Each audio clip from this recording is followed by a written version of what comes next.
Il lui a fallu juste quelques jours pour faire taire ses détracteurs qui étaient là en train de le critiquer, de le dénigrer, de le chamailler, de le gogonarder. Bien évidemment, je vous parle de l'actuel président du Sénégal, le plus jeune président élu en Afrique, à son excellence, Monsieur Bassirou Diomaye Diakhar Faye, qui nous a fait un discours époustouflant lors de sa prestation de serment. Et je vais terminer cette vidéo en vous donnant les clés ultimes qui lui ont permis de faire cet espoir. Mais avant d'aller dans le vif du sujet, il me paraît plus que nécessaire de cerner dans toutes ses dimensions les trois formes de communication. La toute première forme, c'est la communication non verbale, qui est caractérisée par l'ensemble des expressions apparentes, visibles du communicant, à savoir la rhétorique du vêtement, la posture, la démarche, la verticalité, le regard, entre autres. Elle est la forme la plus importante car elle représente 55% de la communication. La deuxième forme, c'est la communication paraverbale qui est caractérisée par la prosodie de la voix, c'est-à-dire l'ensemble des expressions de la voix, la variation, le débit vocal, l'articulation, la prononciation, entre autres. Mais aussi et surtout, l'émotion à travers laquelle le message est véhiculé. Et la troisième et dernière forme, c'est la communication verbale, qui est déterminée par le verbe, les mots que nous sortons, c'est-à-dire le contenu propre du discours, qui, aussi paradoxal que ça puisse paraître, ne représente que 7% de la communication. Il y a une autre forme de communication, à savoir la communication supraverbale, c'est-à-dire l'intelligence émotionnelle dans la communication, qui est justement reflétée dans toutes les trois formes non verbales, paraverbales et verbales. Tous ces trois types de communication que je viens d'énumérer vont nous aider de filtre pour analyser et interpréter en profondeur les discours du président Diomaye Faye. Diogoy Ngor Yal Mbirne. Alors, tout juste après les élections, quand il venait fraîchement de remporter la victoire, le président Bassirou Diomaye Faye a fait un discours qu'il n'avait pas du tout bien réussi. Et ses détracteurs ont sauté sur l'occasion pour le dénigrer, le critiquer, le crier de tous les noms d'oiseaux. Il n'est pas en mesure, il n'a pas les compétences, il ne parle pas bien le français. On a tout entendu. Bien que ces gens mal intentionnés de mauvaise foi ont ignoré le fait que le président Diomaye n'avait pas eu le temps de préparer son discours, son speech. Il y avait trop de pression, c'était le baptême de feu. Donc, c'était tout à fait compréhensible. Et si vous revoyez bien ce discours que vous avez d'ailleurs en face de vous, sur le plan de la communication non verbale, il n'avait pas une bonne verticalité, pas d'ancrage sur le sol, ce qui faisait qu'il penchait souvent à gauche et à droite. La tête était baissée, donc pas d'horizontalité, et le regard était fuyant. Ce qui fait qu'il ne prônait pas, il ne dégageait pas assez d'assurance, assez de confiance. En un moment même, on a vu que son pied était derrière, ce qui est une posture de fuite. Et sur le plan de la communication paraverbale, on ne sentait pas de l'émotion. Tout était rigide. La voix était sec et inhibée. On sentait une certaine insécurité dans la manière où il déclamait son discours. Je dirais même en toute sincérité qu'il n'avait pas déclamé son discours. Il l'avait plutôt lu. Mais quand même, sur le plan de la communication verbale, c'était bien écrit.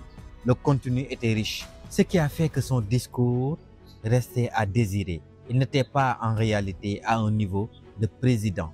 En fait, ce que vous devrez comprendre est que quand vous parlez en public, la manière dont vous allez déclamer votre discours est de loin plus important que le contenu du discours. En fait, les gens sont plus influencés par ce que vous dégagez que ce que vous leur dites. Parce que, comme vous l'aurez compris, la communication non verbale et la communication paraverbale représentent 93% de la communication. Et la communication non verbale ne représente que 7%. Mais malheureusement pour elle, ces personnes qui le chamaillaient ne connaissaient pas le président Diomaye Diakhar Faye, de quoi il est capable. Allons-y voir le deuxième discours, lors de sa prestation de serment. Cette fois-ci, Diogoy Ngor Yal Mbirne a surpris beaucoup de gens. Le discours était d'un niveau incroyable pour une première. qu'on parle de la communication non verbale, paraverbale, tout était bien amélioré. La démarche, la rhétorique du vêtement, la posture, l'ancrage, la verticalité, l'horizontalité, le regard, c'était juste appréciable. En plus, pour la communication paraverbale, il a réussi à bien marquer des silences, à bien déclamer son discours et surtout à établir le contact visuel. Ce qui prouve qu'il était serein, aquanime, équilibré et confiant. Comme on dit souvent, la perfection n'est pas humaine. Ce qu'il pouvait, à mon point de vue, améliorer, c'est l'ancrage au sol. Il penchait légèrement. Et aussi l'expression faciale. On sentait une certaine rigidité, un émoussement émotionnel. C'est là où le président Barack Obama était incontournable. Il savait vivre ses discours. On peut dire aussi sur le plan de la communication paraverbale, il pouvait améliorer davantage la prosodie de sa voix. Mais cela reste des petits points qu'il peut améliorer pour des discours de ce genre, qui ne nécessitent pas trop de variations de la voix comme le font les conférenciers. En gros, comparé au premier discours, il a littéralement progressé. Enfin, explorons donc son dernier discours adressé à la nation pour la fête de l'indépendance. Là, on peut dire juste bingo, il l'a bien réussi. On a constaté que les points sur lesquels il était un peu limité lors de ses discours précédents, il les a très bien améliorés. Là, je peux parler de la posture, de l'ancrage, de la démarche, mais surtout de la gestuelle.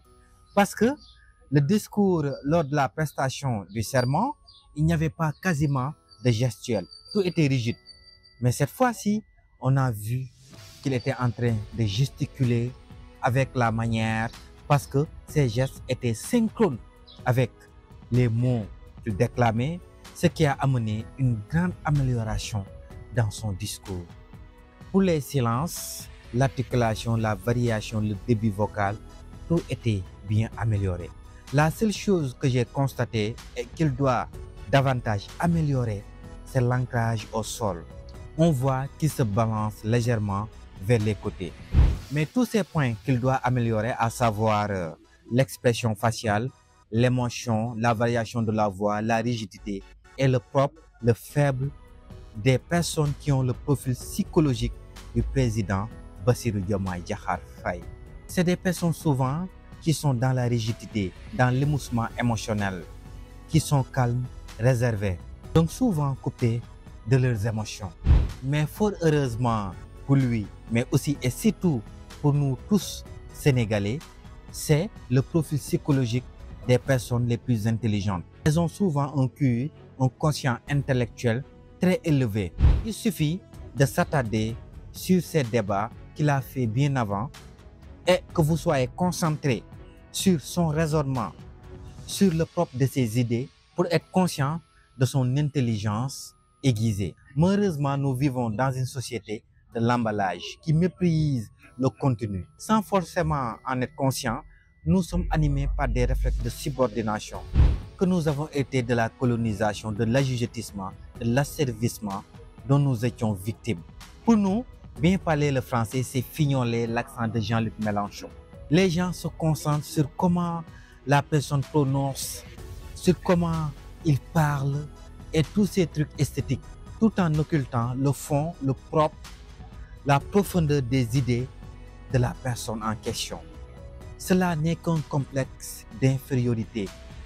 En somme, si on fait la comparaison des trois discours que nous a fait le président Bassirou Diomaye Diakhar Faye, force est de constater qu'il y a une amélioration fulgurante, exponentielle, ce qui m'a permis de déceler deux clés que le président a utilisées.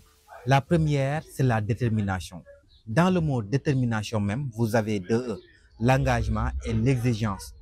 Vous devrez être extrêmement exigeant envers vous-même tout en faisant preuve d'un engagement sans faille. C'est ça qui vous permettra de pouvoir vous améliorer, de pouvoir réussir vos discours. Car c'est avec la détermination que vous pourrez appliquer la deuxième clé qui est juste magique, à savoir la préparation. La préparation est l'arme forte des grands orateurs.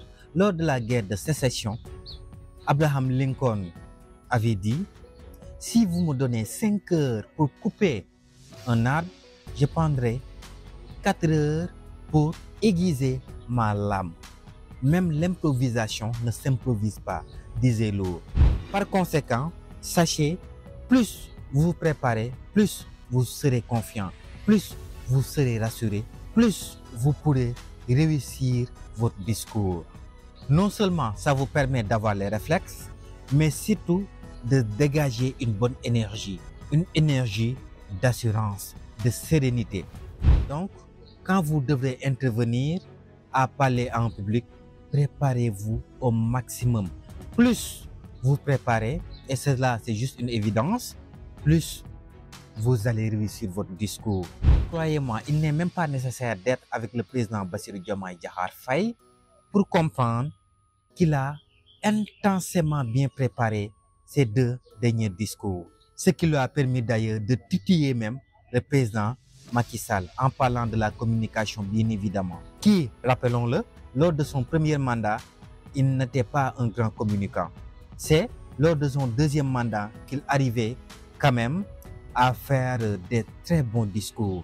Ce faisant, en tant que Sénégalais surtout, et Africains aussi, nous devons nous réjouir.